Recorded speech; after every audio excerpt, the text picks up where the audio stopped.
Good morning class 10 আমি শুভনীতা ma'am. আজকের life science ক্লাসে তোমাদের সকলকে জানাই স্বাগত। আমরা জীবন বিজ্ঞানের তৃতীয় অধ্যায় বংশগতি পড়ছিলাম। এর আগের দুটো ক্লাসে আমরা father of genetics Gregor Johann Mendel এবং বংশগতির প্রায় 20টা নতুন নতুন টার্ম শিখেছি। যারা আগের দুটো ক্লাস মিস করেছো তাদের বলবো আগের ক্লাসের ভিডিও দুটো দেখে আসতে, লিংক ডেসক্রিপশন বক্সে দেওয়া আছে। নাহলে কিন্তু আজকের ক্লাসটা কন্টিনিউ করতে অসুবিধা হবে। আজকের ক্লাসের যে ফার্স্ট পয়েন্ট সেটাতে তাহলে আসছি এবারে। আজকে আমরা কিন্তু মেন্ডেলের এক্সপেরিমেন্ট নিজেরা খাতায় কলমে করব। খাতা পেন নিয়ে রেডি হয়ে থাকো তোমরা। আজকের ফার্স্ট পয়েন্টে আমরা চলে যাচ্ছি মটর গাছের ওপর মেন্ডেলের কাজ। মটর অর্থাৎ পাইজাম স্যাটিভাম। মেন্ডেল ছিলেন একজন অত্যন্ত দক্ষ প্রজননবিদ এবং অত্যন্ত দক্ষতার সঙ্গে তিনি তার যে চার্চ, তার পেছনের বাগানে ছিল যে মটর গাছ, তার উপরে তার এক্সপেরিমেন্টগুলো করেন এবং এই এক্সপেরিমেন্ট থেকেই কিছু সূত্র তিনি আবিষ্কার করেন যাদেরকে একসাথে বলা হয় মেন্ডেলিজম বা মেন্ডেলবাদ। মেন্ডেল তার পরীক্ষার জন্য যে গাছগুলোকে বেছে নেন, যে মটর গাছগুলো, সেই মটর ফুলগুলো থেকে তিনি পুংকেশরগুলোকে বাদ দিয়ে দেন। কেন? কারণ মটর ফুলগুলো উভলিঙ্গ। এই যে উভলিঙ্গ ফুল, এর মধ্যে পুংস্তবক এবং স্ত্রীস্তবক দুটোই আছে, তোমরা জানো। এখন পরীক্ষার জন্য মেন্ডেলকে কিন্তু করতে হবে ইতর পরাগযোগ বা ক্রস পলিনেশন। কিন্তু উভলিঙ্গ ফুলে একটা স্বপরাগযোগ বা সেলফ পলিনেশনের সম্ভাবনা থেকেই যায়। সেই কারণে মেন্ডেল কি করলেন, কাঁচি দিয়ে পুংকেশরগুলোকে কেটে দিলেন। এই যে পুংকেশরগুলো ফুল থেকে কেটে দেওয়ার পদ্ধতি, তাকেই বলা হয় ইমাস্কুলেশন। ইমাস্কুলেশনের ছবি তোমাদেরকে দেখাবো। ইমাস্কুলেশন কাঁচি দিয়ে এখানে ফুলের যে পুংকেশরগুলোকে কেটে দেওয়া হচ্ছে, এটাকেই বলা হচ্ছে ইমাস্কুলেশন। দেখলে সবাই ছবি? ইমাস্কুলেশনে কিন্তু কাঁচি বা চিমটে ছাড়াও গরম বা ঠান্ডা জল ব্যবহার করা যেতে পারে, অ্যালকোহল ব্যবহার করা যেতে পারে, বিভিন্ন রাসায়নিক যেমন 2,4-D, NAA এগুলো ব্যবহার করা যায়। 2,4-D এর পুরো নাম দেখো স্ক্রিনে, ডাইক্লোরোফেনক্সি অ্যাসিটিক অ্যাসিড, এবং NAA ন্যাপথলিন অ্যাসিটিক অ্যাসিড। এগুলো সমস্তই এই যে ইমাস্কুলেশনের কাজে ব্যবহার করা হয়। আবার মেন্ডেল কিন্তু তার যে বেছে নেওয়া একজোড়া মটর গাছ, তার মধ্যে করেছিলেন রেসিপ্রোকাল ক্রস। সেটা কি না, তার যে নির্বাচিত যে গাছটা, তার মধ্যে থেকে তিনি একটা লম্বা মটর গাছের ফুলের পরাগরেণু বেটে মটর গাছের ফুলের গর্ভমুণ্ডে তিনি তুলি দিয়ে লাগিয়ে দেন। আবার বেটে মটর গাছের ফুলের পরাগরেণুও লম্বা মটর গাছের ফুলে দেন। এটাকেই বলা হচ্ছে রেসিপ্রোকাল ক্রস। রেসিপ্রোকাল ক্রস তো তুলি বা ব্রাশের সাহায্যে এটা তিনি করেন, তাই এই পদ্ধতিটাকে ব্রাশিংও বলা হয়ে থাকে। এখন এতটা যে আমরা পড়লাম, এর থেকে তোমাদেরকে হোমওয়ার্কের প্রশ্ন দিচ্ছি। আজকের ফার্স্ট কোশ্চেন দেখো স্ক্রিনে রয়েছে, ইমাস্কুলেশন কি এবং NAA ও 2,4-D এদের পুরো নাম কি? নেক্সট কোশ্চেন, রেসিপ্রোকাল ক্রস কাকে বলে? এবার চলো, তোমাদের কি মনে হয় মেন্ডেল তার পরীক্ষার জন্য মটর গাছকেই বেছে নিলেন কেন? মেন্ডেলের মটর গাছকে মনোনীত করার কারণটা কি? মেন্ডেল অন্য কোনো গাছ নিতে পারতেন, অন্য কোনো প্রাণীকেও নিতে পারতেন। তার কারণ ফার্স্ট পয়েন্ট দেখো স্ক্রিনে, সংক্ষিপ্ত জীবনচক্র। মটর গাছ 1 বর্ষজীবী, তাই খুব অল্প সময়ের মধ্যে অনেকগুলো যৌন ধরে পরীক্ষা করা যায় এবং মেন্ডেল নির্ভুলভাবে F3 যৌন পর্যন্ত তার এই পরীক্ষা কিন্তু করে যায়। তোমাদের আগের ক্লাসে আমি বলেছি F1 যৌনুর কথা, F2 যৌনুর কথা।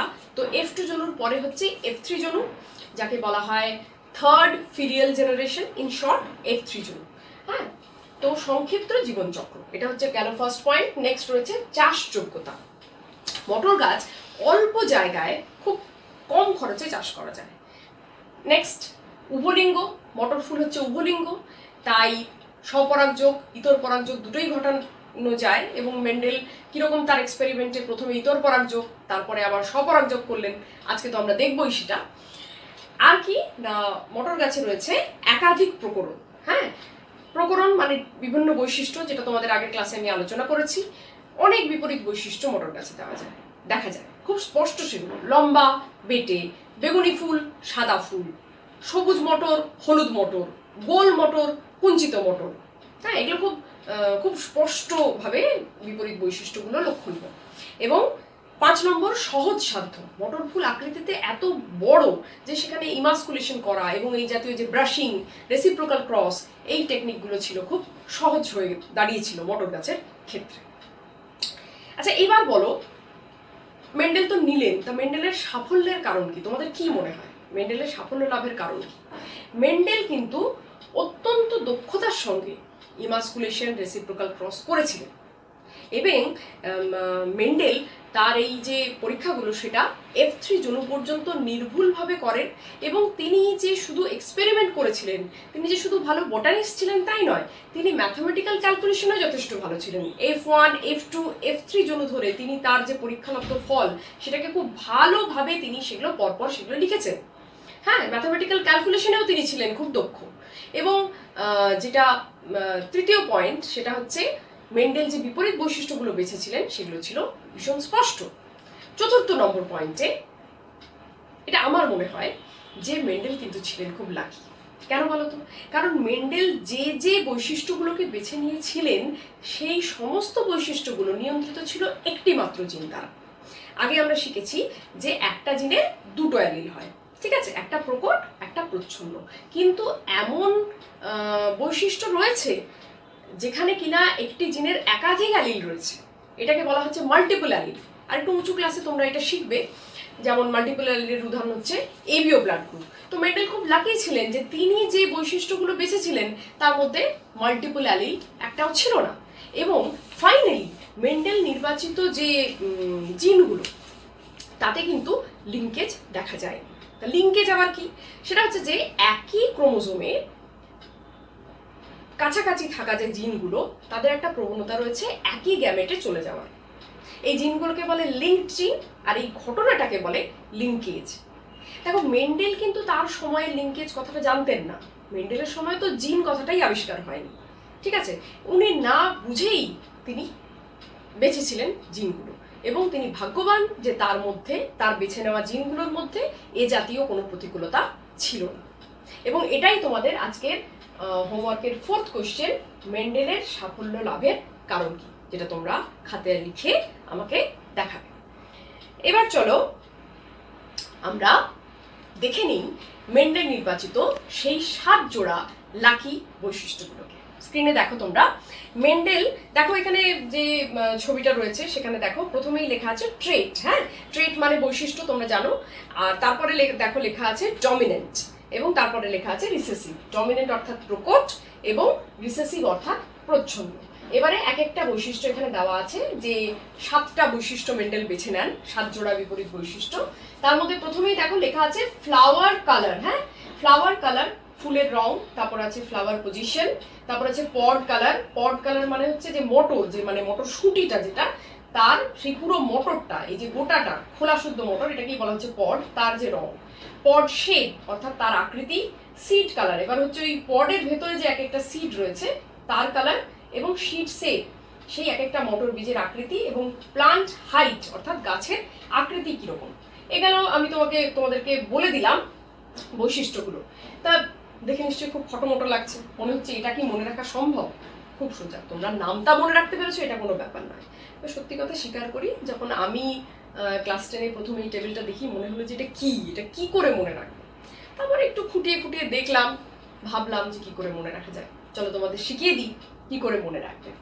দেখো এখানে সেকেন্ড বৈশিষ্ট্যটাই চলো। ফার্স্ট রয়েছে এখানে ফ্লাওয়ার কালার, মটর ফুলের রং। হ্যাঁ, তো গাছে মটর ফুল ফুটে আছে, একটা সুন্দর একটা ব্রাইট বেগুনি একটা ফুল হয়ে আছে, আর একটা সাদা ফুল। কোনটা ভালো লাগবে? বেগুনি ফুলটা। এবং দেখো তোমরা, বেগুনি অর্থাৎ পার্পল বৈশিষ্ট্যই কিন্তু এখানে ডমিনেন্ট বা প্রকট। এরপরে চলো পড কালার অর্থাৎ মটরের রং। তুমি বাজারে গেছো ব্যাগ নিয়ে, মা কি শিখিয়েছে তোমাকে? তোমাকে শিখিয়ে কি আমরা বাজারে যখন যাই আমাদেরকে কি বলা হয় যে টাটকা জিনিস আনতে। তো তুমি কিরকম মটর কিনে আনবে? তুমি কি শুকনো হয়ে যাওয়া হলুদ হলুদ মটর কিনবে? না, তুমি একদম টাটকা সবুজ মটর কিনবে। এবং এখানে সবুজ যে মটরটা সেটাই কিন্তু এই সবুজ রংটা প্রকট। তারপরে দেখো আকৃতি, মটরের আকৃতি ফুল অর্থাৎ স্ফীত এবং কনস্ট্রিক্টেড অর্থাৎ কুঁচকানো।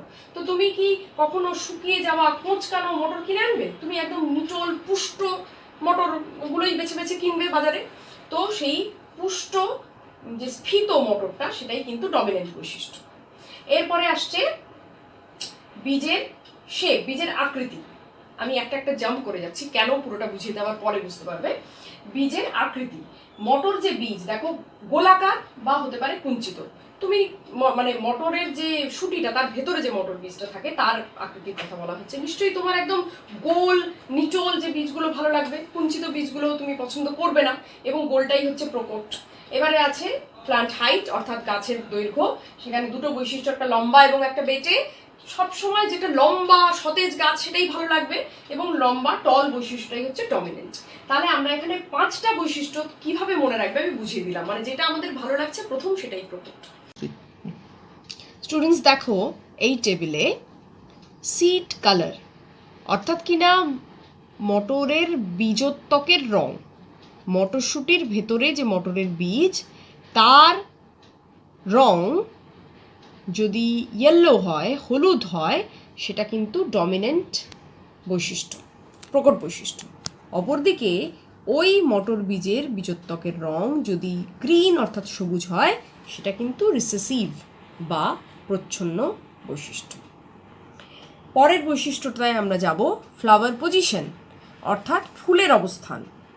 বলে রাখি শুধু ফুল নয়, কাণ্ডে ফুল এবং ফল উভয়ের অবস্থান যদি কাক্ষিক হয় অর্থাৎ কাক্ষিক মুকুল থেকে যদি ফুল গঠিত হয় সেটা কিন্তু ডমিনেন্ট বা প্রকট বৈশিষ্ট্য। অপরদিকে অগ্রমুকুল থেকে যদি গঠিত হয়, যদি ফুল বা ফলের অবস্থান শীর্ষস্থ হয় গাছের কাণ্ডে, সেটা কিন্তু প্রচ্ছন্ন বৈশিষ্ট্য। কি এবার বৈশিষ্ট্য মনে থাকবে তো? তাহলে মেন্ডেল তার পছন্দ মতো মটর গাছ বেছে নিয়ে মটর ফুলের ইমাস্কুলেশন ঘটিয়ে শুরু করলেন এক সংকর জনন বা মনোহাইব্রিড ক্রস। চলো মেন্ডেলের এই ক্রসটা আমরাও হাতে নাতে করি। তাহলে তোমরা সকলে খাতা পেন নিয়ে রেডি হয়ে যাও। এই এক সংকর জনন পরীক্ষার জন্য মেন্ডেল নিলেন একটি বিশুদ্ধ লম্বা মটর গাছ এবং একটি বিশুদ্ধ বেটে মটর গাছ, এবং যে দুটো মটর গাছ নিয়ে প্রথম সংকরায়ন পরীক্ষা শুরু তারা হলো প্যারেন্টাল জেনারেশন বা পি জেনারেশন, পি জনু। হ্যাঁ, তাহলে পি জনুতে রয়েছে বিশুদ্ধ লম্বা মটর গাছ। লম্বার জন্য দায়ী জিনটা হলো যে অ্যালিলটা সেটা হলো ক্যাপিটাল টি, তাই মটর গাছটি ক্যাপিটাল টি, এবং বেটে বৈশিষ্ট্যের জন্য দায়ী যে অ্যালিলটা সেটা হলো স্মল টি, তাই মটর গাছটি হলো স্মল টি। এই দুটি মটর গাছের মধ্যে ঘটানো হবে ইতর পরাগযোগ। এটা হচ্ছে ক্রসের সাইন, সংকরায়নের সাইন এটা। এবারে পি জনুতে যে মটর গাছটাকে স্ত্রী হিসেবে নির্বাচন করা হবে তাদের ঘটনা হলো তাদের ইমাস্কুলেশন করে দেওয়া হলো। ইমাস্কুলেশন তোমাদেরকে বললাম আমি। এবার স্ত্রী, এটা হচ্ছে স্ত্রী গ্যামেটের চিহ্ন, ডিম্বাণু বোঝানো হয় এই চিহ্নটা দ্বারা, এবং এই চিহ্নটার মানে হচ্ছে ডিম্বাণু স্থান পরিবর্তন করতে পারে না। অপরদিকে এখানে দেখো এই যে গ্রিন কালার এই সাইনটা দেওয়া আছে, এখানে একটা অ্যারো মার্ক দিয়ে বোঝানো হচ্ছে এটা একটা শুক্রাণু মেল গ্যামেট যেটা কিনা স্থান পরিবর্তন করতে পারে। অর্থাৎ শুক্রাণু স্থান পরিবর্তন করতে পারে, ডিম্বাণু স্থান পরিবর্তন করতে পারে না। এখানে এটা বোঝানো হচ্ছে স্ত্রী মটর গাছ এবং এটা পুরুষ মটর গাছ। তো এদের মধ্যে ইতর পরাগযোগ হচ্ছে। সেকেন্ড স্টেপ, আমরা গ্যামেট বের করব। গ্যামেট বের করার জন্য এই বিশুদ্ধ লম্বা মটর গাছ থেকে আমরা সবসময় একই ধরনের গ্যামেট পাবো যেটা হচ্ছে ক্যাপিটাল টি, কারণ এখানে অন্য কোনো অ্যালিল তো নেই, এবং গ্যামেটকে আমরা এরকম সবসময় সার্কেলের মধ্যে দেখাবো। তো এই মটর গাছ থেকে এই দুটো গ্যামেট আমরা পেলাম, এবং বেটে মটর গাছ থেকে আমরা যত গ্যামেট পাবো তার মধ্যে থাকবে স্মল টি এই অ্যালিলটা, কারণ এখানে অন্য কোনো অ্যালিল নেই। তাহলে এই গ্যামেটকে আমরা সার্কেলের মধ্যে দেখালাম। এবারে কি হবে, এদের মধ্যে এই পুং গ্যামেট এবং স্ত্রী গ্যামেটের মিলন হবে। কিরকম করব, এটা একটা শুক্রাণু এবং এটা একটা ডিম্বাণু। তাহলে প্রথমে এই শুক্রাণু এই ডিম্বাণুর মিলন হচ্ছে, আমরা অ্যারোটা টানছি এইভাবে, ফলো করো। নেক্সট এই যে ডিম্বাণু এর সাথে এই শুক্রাণুর মিলন হচ্ছে, তাহলে আমরা অ্যারোটা টানছি এইভাবে। নেক্সট এই যে ডিম্বাণু এর সাথে মিলন হবে এই শুক্রাণুটার, তাহলে অ্যারোটা টানছি এখান থেকে এখানে। পরবর্তী ধাপে আবার এই ডিম্বাণু থেকে এই শুক্রাণুতে আমরা অ্যারো টানছি এখান থেকে এইভাবে। তোমাদের একদম যেন ভুলিয়ে না যায়, কেন ক্যাপিটাল টি এই দুটো গ্যামেটের ক্রস হলো না, কেন স্মল টি এই দুটো গ্যামেটের ক্রস হলো না, হবে না, কারণ এরা তো দুজনেই শুক্রাণু। শুক্রাণু শুক্রাণু তো মিলন হয় না, শুক্রাণু আর ডিম্বাণুর মিলন হয়। তো সেই জন্য এখানে ক্যাপিটাল টি এবং স্মল টির মধ্যে কিন্তু ক্রস হবে না। তাহলে এই যে প্রসেসটার পরে যে মটর গাছগুলো উৎপন্ন হবে তারা সকলেই হবে ক্যাপিটাল টি স্মল টি, অর্থাৎ কিনা শঙ্কর লম্বা, এবং এদেরকে বলা হবে F1 জনু বা ফার্স্ট ফিলিয়াল জেনারেশন। হ্যাঁ, তাহলে এরা সকলেই হচ্ছে লম্বা। কেন লম্বা? হ্যাঁ, এরা সকলেই লম্বা, তার কারণ হচ্ছে এদের মধ্যে ক্যাপিটাল টি এই জিনটি প্রকট, ঠিক আছে, সেই জন্য এরা প্রত্যেকেই লম্বা, ঠিক আছে। আচ্ছা, এবারে এই যে মটর গাছগুলো এরা সবাই ফেনোটিপিক্যালি লম্বা, কিন্তু জিনগতভাবে এরা কি ক্যাপিটাল টি স্মল টি। এদের মধ্যে কিন্তু বেটে বৈশিষ্ট্যটাই রয়েছে, এরা কেউই বিশুদ্ধ লম্বা নয়, পি জনুর মতো এরা কেউই বিশুদ্ধ লম্বা নয়। এবারে এই যে F1 জনুর এই মটর গাছ সবই তো একই রকম, এবার এদের মধ্যে কি হবে, এদের মধ্যে হবে স্বপরাগযোগ। সেই জন্য F1 জনুর যে কোনো দুটো মটর গাছ নেওয়া হলো এবং তাদের মধ্যে ঘটানো হলো স্বপরাগযোগ। স্বপরাগযোগ বোঝানোর জন্য এই সাইনটা দেওয়া হয়েছে এখানে, যে ওই মটর গাছের মধ্যেই স্বপরাগযোগ হলো। এবং এক্ষেত্রে আমরা আবার গ্যামেট বের করে নেব। গ্যামেটের জন্য এখান থেকে আমরা পাবো দুই প্রকার গ্যামেট, কারণ এখানে ক্যাপিটাল টি স্মল টি দুই বর্তমান, তাই দুই প্রকার গ্যামেট এখানে হবে। এখানেও দুই প্রকার আমরা গ্যামেট পাবো, একটা ক্যাপিটাল টি একটা স্মল টি। তাহলে আগের মতোই ক্রসটা হবে, এই ক্যাপিটাল টির সাথে ক্রস হবে এই ক্যাপিটাল টি এবং অপত্যটি হবে ক্যাপিটাল টি। আবার এই ক্যাপিটাল টি গ্যামেটের সাথে যদি এই গ্যামেটের মিলন হয় হবে ক্যাপিটাল টি স্মল টি। আবার এখানে এই স্মল টি গ্যামেটের সাথে যদি এখানকার এই ক্যাপিটাল টি গ্যামেটের মিলন হয় তাহলে এখানে পাওয়া যাবে capital T small tea. Last এই স্মল টি গ্যামেটের সাথে যদি এই স্মল টি গ্যামেটের মিলন হয় তাহলে আমরা পাবো স্মল টি মটর গাছ। ক্যাপিটাল টি লম্বা হবে, ক্যাপিটাল টি স্মল টিও লম্বা হবে, কিন্তু ক্যাপিটাল টি হচ্ছে বিশুদ্ধ লম্বা, পরিমাণগতভাবে তারা 25%, এবং ক্যাপিটাল টি স্মল টি এরা কিন্তু সংকট লম্বা, তাদের পরিমাণ 50% ক্ষেত্রে, মানে যত মটর গাছ উৎপন্ন হবে তার মধ্যে 50% হবে সংকট লম্বা। পড়ে রইল স্মল টি, এরা হচ্ছে বেটে এবং বিশুদ্ধ বেটে। দেখো, প্রচ্ছন্ন বৈশিষ্ট্য হোমোজাইগাস কন্ডিশনে অলওয়েজ বিশুদ্ধ হতেই হবে, না হলে তো প্রচ্ছন্ন বৈশিষ্ট্যটা প্রকাশই পাবে না। তাহলে বিশুদ্ধ বেটে হচ্ছে 25% এখানে হচ্ছে, ঠিক আছে।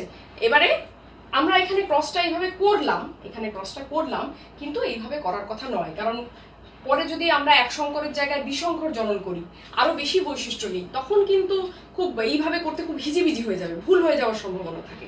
তো মেন্ডেলও এই জন্য সাহায্য নিলেন একজনের, তিনি যে প্রকাশ করার জন্য এই F2 জনুর যে অপত্যগুলোকে দেখানোর জন্য, সেটা হলো F2 জনুর চেকার বোর্ড। এবং এই চেকার বোর্ড জিনিসটা কি? চেকার বোর্ড জিনিসটা হচ্ছে রেজিনাল্ড সি পানেট বলে একজন সায়েন্টিস্ট, তিনি এই পদ্ধতিটা বের করেন।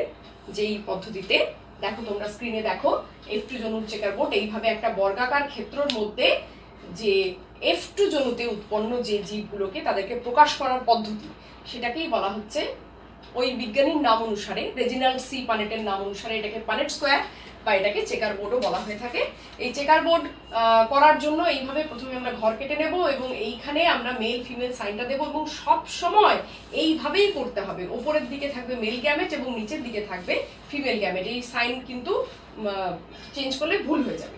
তাহলে আমরা প্রথমে মেল গ্যামেটগুলো নিয়ে নিলাম। আমরা স্বপরাগ যে ঘটিয়েছিলাম capital T small tea mail gamete পেয়েছিলাম এবং ফিমেল গ্যামেট পেয়েছিলাম ক্যাপিটাল টি স্মল টি।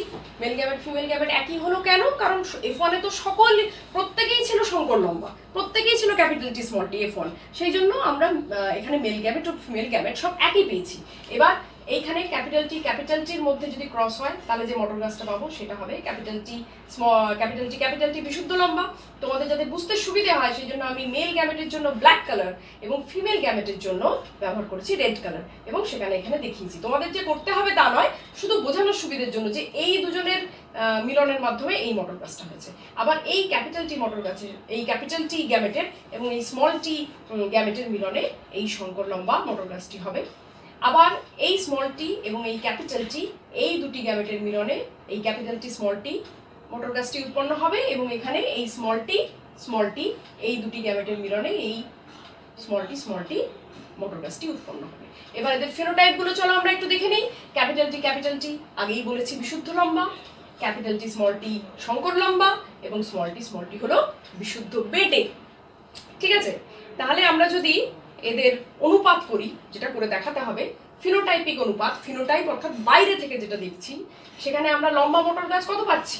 আমরা লম্বা মটর গাছ পাচ্ছি বিশুদ্ধ লম্বা এবং যে সংকর লম্বা মিলিয়ে পাচ্ছি 3 ভাগ এবং বেটে মটর গাছ পাচ্ছি 1 ভাগ। তাহলে অনুপাত হবে 3:1। তাহলে এক সংকর জনয়নের ফেনোটাইপিক অনুপাত হচ্ছে 3:1। অপরদিকে জিনোটাইপিক অনুপাতে আমরা কিন্তু পাচ্ছি ক্যাপিটাল টি বিশুদ্ধ লম্বা, সংকর লম্বা পাচ্ছি ক্যাপিটাল টি স্মল টি। এখানে ক্যাপিটাল টি স্মল টি কতগুলো উৎপন্ন হয়েছিল তোমরা দেখো, এখানে দেখো ক্যাপিটাল টি স্মল টি এখানে 2টো এবং যে বিশুদ্ধ লম্বা ছিল 1টা এবং বিশুদ্ধ বেটে হচ্ছে 1টা। তাহলে যদি আমি এখানে অনুপাতটা করি জিনোটাইপিক অনুপাত, তাহলে সেখানে ক্যাপিটাল টি হচ্ছে 1 ভাগ আর ক্যাপিটাল টি স্মল টি হচ্ছে 2 ভাগ, যেমনটা আমরা একটু জন চেকার বোর্ডে দেখলাম, আর স্মল টি হচ্ছে 1 ভাগ। তাহলে জিনোটাইপিক অনুপাত হবে 1:2:1। কেমন? তাহলে তোমরা ফেনোটাইপিক জিনোটাইপিক অনুপাত সব বুঝতে পারলে। নেক্সট চলো, এবারে আমরা জানবো যে কি কি সূত্র মেন্ডেল এই এক সংকর জনন থেকে পান। মেন্ডেল এক সংকর জনন থেকে যে সূত্রটা পান সেটা হচ্ছে পৃথকীকরণের সূত্র বা ল অফ সেগ্রিগেশন। এই সূত্রে কি বলা হয়েছে? এই সূত্রে বলা হয়েছে একজোড়া বিপরীত বৈশিষ্ট্য সম্পন্ন বিশুদ্ধ জীবের সংকরায়ন ঘটালে F1 জনুতে যে জীব উৎপন্ন হবে তাদের ফ্যাক্টর দুটি একত্রিত হলেও কখনোই মিশে যায় না। গ্যামেট গঠনকালে ফ্যাক্টরগুলো পরস্পর থেকে পৃথক হয়ে যায়। দেখো এখানে F1 এ আমরা কি পেয়েছিলাম? এই মটর গাছের যে আমরা এক্ষুনি এক্সপেরিমেন্টটা বুঝলাম, তোমরা যে করলে খাতায়, সেখানে আমরা F1 এ পেয়েছিলাম সব সংকর লম্বা ক্যাপিটাল টি স্মল টি। দেখো ক্যাপিটাল টি স্মল টি দুটো বৈশিষ্ট্য পাশাপাশি আছে, কিন্তু ক্যাপিটাল টি প্রকট বলে তার মানে এই নয় যে সে স্মল টিকে একেবারে মুছে দেবে। স্মল টি আছে, এখানে F1 জনুতে সে হয়েছে সংকর লম্বা কিন্তু স্মল টির বৈশিষ্ট্য আছে। আবার যখন F1 জনুর গ্যামেট উৎপন্ন হলো তারা পরস্পর থেকে আলাদা হয়ে গেল, সেখানে কিন্তু স্মল টি তার নিজের বৈশিষ্ট্যকে রেখেছে। এটাই হচ্ছে পৃথকীকরণের সূত্র বা ইংলিশে ল অফ সেগ্রিগেশন। তাহলে তোমরা সূত্রটা বুঝতে পারলে। তাহলে মেন্ডেলের যে ফার্স্ট ল সেটা প্রমাণিত। কেমন তো? নেক্সট আমরা জানবো যে মেন্ডেলের এক সংকর জনন থেকে কিন্তু আরো একটা সূত্র পাওয়া যায়, যেটাকে বলা হয় প্রকটতার সূত্র বা কেউ কেউ বলে প্রকট ও প্রচ্ছন্নের সূত্র। এই সূত্রে কি বলা হয়েছে? এই সূত্রে বলা হয়েছে যে কোনো জীবে যদি দুটি বিপরীতধর্মী বৈশিষ্ট্য নিয়ন্ত্রণকারী জিন থাকে হেটেরোজাইগাস অবস্থায়, একটা জিন অপর জিনকে অবদমিত করে, নিজের বৈশিষ্ট্যের প্রকাশ ঘটায়। এই জিনটাকে বলা হচ্ছে প্রকট জিন, যে অবদমিত করছে, এবং অন্য বৈশিষ্ট্যটাকে বলা হচ্ছে প্রচ্ছন্ন বৈশিষ্ট্য এবং জিনটা হচ্ছে প্রচ্ছন্ন জিন। দেখো এখানে সংকর লম্বা যে মটর গাছ হেটেরোজাইগাস কন্ডিশনে রয়েছে, এটা ক্যাপিটাল টি স্মল টি, এখানে কিন্তু ক্যাপিটাল টি প্রকট স্মল টির উপরে। তাহলে ক্যাপিটাল টি হচ্ছে লম্বা বৈশিষ্ট্যকে বোঝায়, এটা প্রকট জিন, এটাই প্রকাশ পেল, এবং অন্য যে জিনটা প্রকাশ পেল না, যেটা অবদমিত হয়ে রইল, সেটা তাহলে প্রচ্ছন্ন জিন। এবং এটাই মেন্ডেলের যে প্রকটতার সূত্র সেখানে তাহলে বলা হয়েছে। তাহলে এই সূত্রটাও তোমরা বুঝতে পারলে, এটাও প্রমাণিত হলো। একেবারে ক্লাসের শেষ পর্যায়ে আমরা চলে এসেছি। তোমাদের জন্য হোমওয়ার্ক, দেখো তোমরা স্ক্রিনে দেখে নাও। এখানে কি বলা হচ্ছে, গিনিপিগের কালো লোম ক্যাপিটাল বি, কালো লোমের জন্য দায়ী জিনটা হচ্ছে ক্যাপিটাল বি প্রকট, এবং সাদা লোম হচ্ছে স্মল বি প্রচ্ছন্ন। একটা বিশুদ্ধ কালো, যাকে জেনোটাইপ হবে ক্যাপিটাল বি, তার সঙ্গে বিশুদ্ধ কালো স্ত্রী গিনিপিগের সঙ্গে বিশুদ্ধ সাদা স্মল বি পুরুষ গিনিপিগের সংকরায়ন চেকার বোর্ডের সাহায্যে দেখাও। তোমরা করবে যেমনটা মোটর ব্যাসের ক্ষেত্রে করা হলো, তেমনটাই পুরোটা তোমরা এটা করবে। আর F2 জনুর ফিনোটাইপিক এবং জিনোটাইপিক অনুপাতও তোমরা নির্ণয় করবে। আর কোশ্চেন নাম্বার 6-এ দেওয়া হয়েছে মেন্ডেলের প্রথম সূত্রটি লেখো, ল অফ সেগ্রিগেশন, এবং কোশ্চেন নাম্বার 7 চেকার বোর্ড কাকে বলে, এই ডেফিনেশনটা তাহলে তোমরা দেবে। বলি এবার তোমাদেরকে স্টুডেন্টস, ক্লাসটা যদি তোমাদের ভালো লাগে তাহলে প্রত্যেকে অবশ্যই লাইক করবে, আর বন্ধুদের সাথে শেয়ারও করবে, কারণ এখনকার এই পরিস্থিতিতে স্কুল তো বন্ধ রয়েছে, সেক্ষেত্রে বন্ধুদেরও হেল্প হয়ে যাবে। আর প্রত্যেকে অবশ্যই সাবস্ক্রাইব করবে। আর তোমাদের যদি বুঝতে গিয়ে কোনো সমস্যা হয়, হতেই পারে, তাহলে কিন্তু অবশ্যই কমেন্ট বক্সে তোমরা লিখে জানাবে। আর তাহলে আমি পরের ক্লাসে তোমাদের সেই অসুবিধা নিয়ে আলোচনা করার চেষ্টা করব। স্টুডেন্টস সকলে ভালো থাকো, সুস্থ থাকো, গুড বাই।